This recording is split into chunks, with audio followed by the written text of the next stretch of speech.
खबर आप तक, हकीकत जो आपको रखे अपडेट।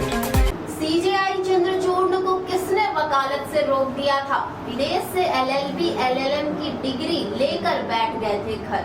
नमस्कार, मैं आस्था, स्वागत है आपका। आप देख रहे हैं खबर आप तक। ईमानदार और सख्त न्यायाधीश जिनका नाम सुनते ही अपराधी से लेकर अफसर थर थर कांपने लगते हैं, उनकी बदौलत न्यायपालिका में लोगों का भरोसा बढ़ा है। उनके ऐतिहासिक फैसले सुर्ख पन्नों में दर्ज हुए हैं।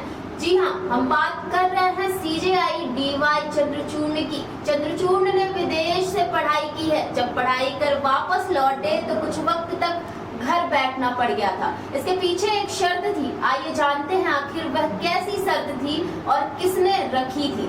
डीवाई चंद्रचूड़ जब विदेश से वकालत की पढ़ाई कर लौटे और प्रैक्टिस करने का मन बनाया तो उनके पिता वाई चंद्रचूड़ ने साफ मना कर दिया। सीजेआई चंद्रचूड़ ने खुद एक कार्यक्रम में बताया था कि जब मैं विदेश से लौटा तब मेरे पिता सुप्रीम कोर्ट में जज थे।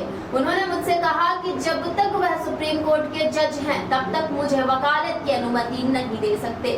पिता की शर्त के बाद उनके सामने कोई रास्ता ही नहीं था। मैं कुछ दिन घर ही बैठा रहा।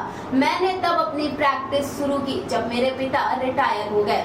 आपको बता दें कि सीजेआई चंद्रचूड़ के पिता जस्टिस वाई चंद्रचूड़ भी भारत के मुख्य न्यायाधीश रह चुके हैं। बतौर 16वें सीजेआई वाई चंद्रचूड़ 2 फरवरी 1978 से 11 जुलाई 1985 की कुर्सी पर रहे। आज तक किसी सीजेआई का इतना लंबा कार्यकाल नहीं रहा है। सीजेआई डीवाई चंद्रचूड़ विदेश से पढ़े हैं। उन्होंने साल 1982 में दिल्ली यूनिवर्सिटी के कैंपस लॉ सेंटर से एलएलबी की पढ़ाई की। इसके बाद हार्वर्ड यूनिवर्सिटी चले गए। यहाँ हार्वर्ड लॉ स्कूल से एलएलएम की डिग्री ली। फिर साल 1986 में जुडिशियल साइंसेज में पीएचडी की डिग्री भी हासिल की है। सीजेआई ने अपने करियर की शुरुआत बॉम्बे हाई कोर्ट में बतौर एडवोकेट से की। साल 1998 में additional solicitor general of India बने।